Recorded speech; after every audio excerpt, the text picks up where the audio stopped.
Welcome back to The Vault, where we unlock stories that matter here at FNBO. I'm your host, David Cota, and today we're going to talk about the arts and leadership around arts organizations. We're also going to highlight an amazing new facility that just recently opened. I'm honored to have Joan Squires here with us. Joan is the president of Omaha Performing Arts. You'll probably hear us say OPA. Great. Yes, throughout the conversation. Joan has been president of Omaha Performing Arts for over 20 years. Came to Omaha with an extensive background through the arts. I'm sure you'll help tell that story to us. But also is a very influential and respected member of the national arts community. But it was pretty cool to see that you're still a voting member for the Tony Awards. That's fantastic. Co-chair the National Advisory Committee for the Jimmy Awards. I know a little bit about. Our son was actually nominated when he played Donkey in Shrek musical at Westside. So kind of a fun connection there. And then in 2024, you were inducted as a member of the Business Hall of Fame from the Greater Omaha Chamber. So Joan, thanks for being here with us today. Thanks so much, David. Yeah. You know, it's uncanny the number of ways our paths cross. So obviously OPA and FNBO, proud downtown corporate citizens. Our companies do a lot of work together. You and I serve on a couple of community boards together. Meg Lortz and Dodge is also a longtime member of your board. But for those that haven't had an opportunity to get to know you and some of your story and what brought you to Omaha over 20 years ago, would you mind starting there and share a bit about your background? Sure. And I'm so delighted to be here because It's not just we have a history. First National Bank of Omaha has been here. FNBO has been here with us since we started the organization. Yeah. So this was one of the first stops when I came to town. And Meg Dodge is a founding member of the OPA board. So she's been with us for a long time. So I so appreciate the support. Yeah.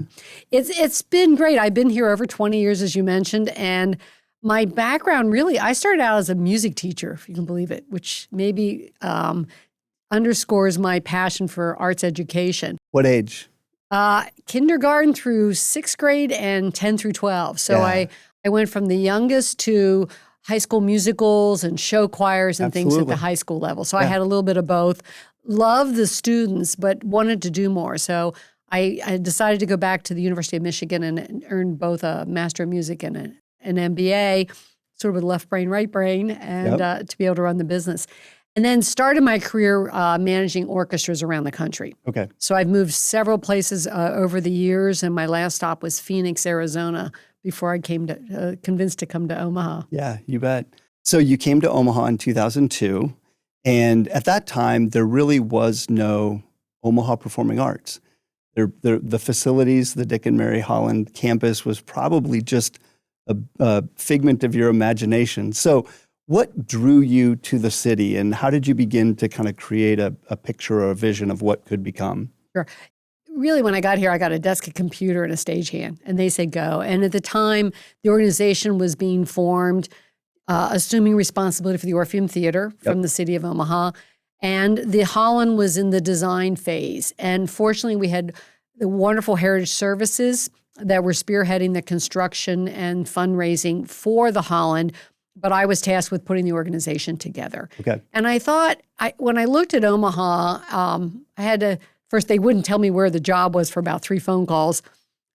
The puzzle pieces were here because there was no other organization similar, very deep philanthropy and people who care about this community. Right. Just like FNBO invests back in the downtown. And I thought, we could make something special, given the leadership and all the parts I thought were here, with really a community that invests and believes in arts education. Right. So how do you describe Omaha Performing Arts today? What would you want the listeners or those that are watching to know about the organization you lead? Omaha Performing Arts today is now the largest arts institution in the state of Nebraska. Yep. We bring in the very best touring artists to all of our venues, which now comprise the Orpheum, the Holland Performing Arts Center, Steelhouse Omaha, and the recently opened Tenaska Center for Arts Engagement. We have world-class venues, so it reflects what's on our stages and our buildings. and an extensive education and engagement program. We serve students not just in the Omaha region, but across the entire state of Nebraska. And we, reach well over 600,000 people a year and growing. So that's amazing. We've come a long way in those 20 plus years. Absolutely. So before we get into the Tenaska Center for Arts Engagement, I'm just interested in your leadership style, how you went about building a team. What do you look for? I set a high bar. I think everyone who works with us knows that, and we go pretty quickly. You've got to be comfortable with change because we're always looking to innovate to make sure we're reaching the community in new ways and to find people to bring them to our shows. It says it's a fast pace with high expectations, but you only have a couple rules, fess up and fix it. People are going to make mistakes. That's and great. They just have to be able to account for that, and no surprises. Yeah. So things will happen and we will adjust. But the reason I think we've made such great progress is the amazing team that Omaha Performing Arts has on staff. It's extraordinary. Our board leadership is top notch, but I have to tell you the engine behind all of that is the really great administrative team. And how big have you grown the team to today? How big is the organization? We're now full-time is somewhere between 85 and 90 and Great. well over 200 part-time. Plus we have 500 or 600 volunteers. So a lot of folks behind the scenes making everything work. Yeah, absolutely. Well, let's get into the exciting opening of the Tenaska Center for Arts Engagement, a new facility that you and partners have been able to bring to the community. I know it's one of the final pieces of a broader master plan around the Dick and Mary Holland campus. Maybe begin by explaining the purpose of the facility and how the community will see the programming begin to set up within the facility. Sure. The Tenaska Center for Arts Engagement really was born out of the need because we were out of space for education and engagement classes. Okay. We had students in stairwells and in the lobbies and in the restaurant. And it just, we had no more space to serve the community. We knew we needed that.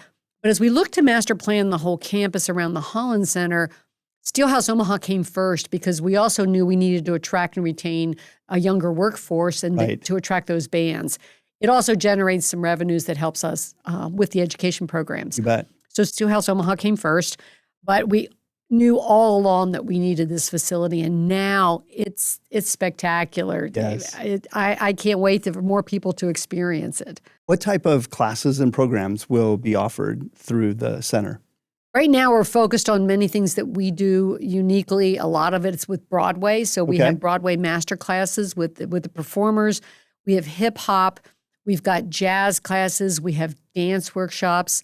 We have things for all ages. We have an arts play for preschool and for actually babies, all the way that we are doing things with veterans. So really, there's classes for all ages and abilities. So as opposed to the Orpheum and the Holland Center and Steelhouse, which are performance venues, this really will be an education center and activated with classes and with children in and out of it all day, I would imagine. Yeah, there'll be a lot of things during the day. We also host corporate meetings as well. And we have an event center of 500 persons, so we can have corporate retreats or weddings and nonprofit events. So there's a lot going on. And so during the summer, you can sign your children up for camps and classes. You're looking for things to do, and we'll do a lot during the year. So it's already starting to be active, and just to feel it come alive has been amazing. Yeah. Tenaska as a partner, so another strong corporate partner. And I know they are very particular about when and where they place their name on something. In fact, I believe this is one of the first big naming facilities that they've put in place. How important has that partnership been with Tenaska as you have brought this facility to life? The partnership with Tenaska has really been key. Yeah. We had a lot of conversations, and I'm sorry he's no longer with us with Howard Hawks and Rhonda, but we were looking for a company of integrity that cares about community, and it just has been a perfect partnership. We love working with the team there, and to be able to have their name on this facility, I think was really wonderful. I would add to that, though, the other partner in all of this has been the Holland Foundation. Right.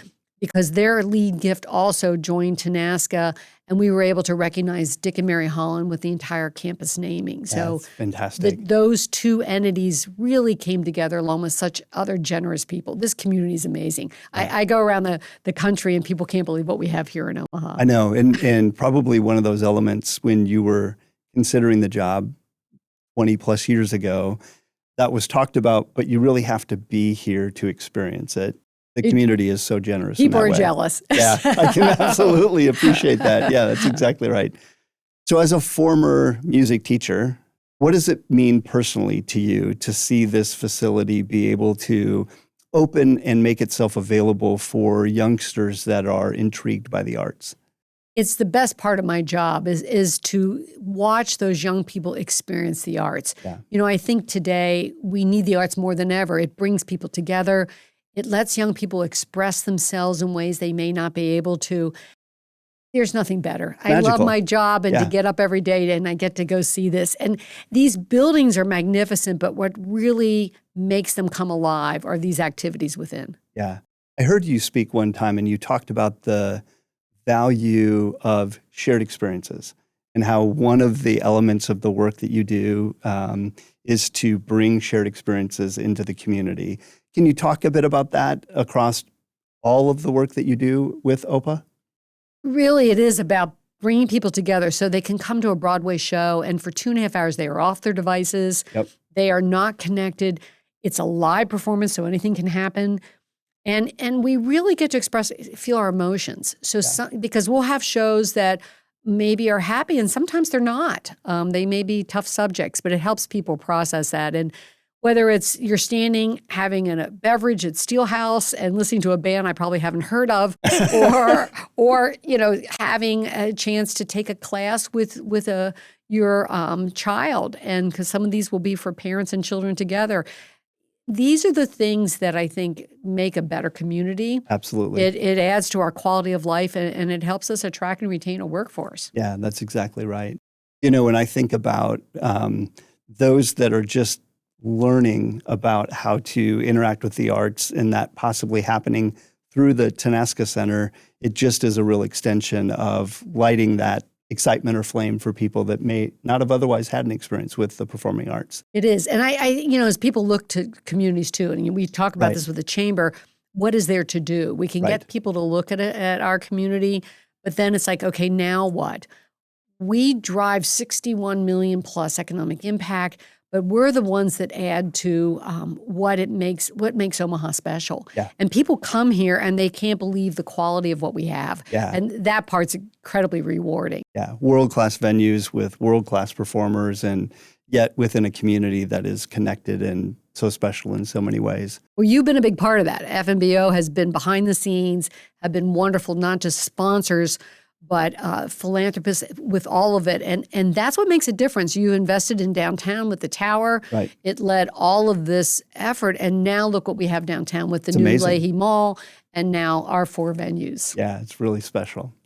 So if a listener is watching this and is intrigued, but has never had their child take a performing arts class, or they simply want to learn more about what the Tenaska Center for Arts Engagement is all about, what would your advice to them be? Oh, go online Okay. at o-pa.org/Tenaska, and they can link right to all of the camps and classes. They can sign up right there. They can get more information, but we've got all of it online. We're happy to help. And if they have questions, they can certainly always call Ticket Omaha and they can direct them. Excellent. And I know there's a community day coming up, April 11th, I believe. It's going to be great. Yes. We expect to see you there. I'm happy to be there. What all is going to be on tap for that day? Sure. From 9:30 to 5. It's a bit of an open house, but we'll have sample classes. So if people are like, oh, I'm not sure what's in the building, it's free. You can come watch classes or participate in them. We'll have some activities outside in the FNBO garden on the side of Tenaska. And we will have a lot of opportunity all day long for hip hop, music, jazz, dance. There's all kinds of activities. Then we're going to take a little break, and then in the evening we're going to have a hip hop block party. Oh, fantastic! And that starts at 7. Oh, so it's going to great. be a full day of places where people, if they missed our open house with the opening, they can come on down for Community Day. Yeah, that's excellent. When you look forward, so 3 years from now, 5 years from now, and the Tenaska Center is vibrant and programming is continuing to expand, what does success look like to you, Joan? Success for us is first of all, the venues are filled and people are really experiencing the arts. We have a chance to broaden that base and even attract more people to that. Our activities aren't always just on our campus. We also go into the community. So we play at Miller Park. We're down at Global Sounds in South Omaha, Jazz on the Green. So it's people coming together, experiencing the arts, and I think really making a better community. So we're always looking for new art forms, new immersive types of programs. So people should always pay attention because we're always bringing in new types of activities. Absolutely. Well, and now you've got a campus with facilities that give you a ton of flexibility. So you really can. Has your programming evolved and changed over the years as the facilities have evolved and changed? We have changed. We used to do some series in some of the more traditional art forms. It's now depending on what the events are. But we're now having Clue, which is going to be sort of an interactive thing where you can come with groups all the way through the buildings, the Tenaska Center campus. That's excellent. Which will be fun. We do some immersive things over at Steelhouse. There's different kinds of experiences we can do in our buildings. And we want to stay current. We want people to know that every time they come down, it'll be quality experience, but they might find something new for them. Yeah. So you've opened a new building. You've announced a new Broadway season. Your team has been working super hard. Yeah. But I know you enough to know that your eye is also on the horizon. What's your wish for the next 5 or 10 years for Omaha and for OPA? Well, the short term is I look forward to everything being completed downtown and having everything really functioning and operating. But we're always looking ahead. I can't share too much yet, but we always have to keep, it's sort of, I call it long ball. We always look long ball. We're keeping focused right now, making sure things are successful and building on that success, but we're always looking for new projects. Yeah, excellent. So there's a lot that's going to be happening on the 11th. Do you need to sign up or can you just show up? People should just show up. It starts at 9:30. There's activities all day till 5 o'clock. And then again, they can come back for the block party in the evening. So fantastic. I hope I will see you there, but you need to have one accessory on. Boy. So this is brand new. But we like Tenaska Center for Arts Engagement. I know, it doesn't match your green. Is this for me? That's for you. That's for you. I like it. So how does it look? It looks perfect. So you can come down on April 11th, David. So I'll be wearing the hat and everyone will be jealous of exactly. me. So how about that? Joan, I really appreciate you being here with us today. It's been a fantastic conversation. Congratulations to you and your team on the opening of the Tenaska Center for Arts Engagement. And thank you for everything you've brought to the community. Over the past 20 years, Omaha is a richer, more vibrant place because of the work that you and your team do. So thank you very, very much. Thank you. Yeah, excellent. Thank you all for joining us today and for listening. Joan, thank you again for the conversation. If you do have interest in learning more about the Community Day or Omaha Performing Arts and all that they offer, as Joan said, please just go to their website. We'll provide a link to their website in our show summary. Also, please subscribe, give us a review if you're so willing. Again, we appreciate you being with us today. My name is David Cota, and until next time, we'll see you on The Vault. Thank you. The Vault is brought to you by FNBO, member FDIC, equal housing lender. Podcasts are for informational purposes only and not intended to provide specific advice or recommendations. When making decisions about your financial situation, consult a financial professional for advice. Podcasts are not regularly updated and information may become outdated. Deposit products are offered by First National Bank of Omaha, member FDIC. Investment products are not FDIC insured and not a deposit or other obligation of the bank. Not insured by any federal government agency. Not guaranteed by the bank and may lose value.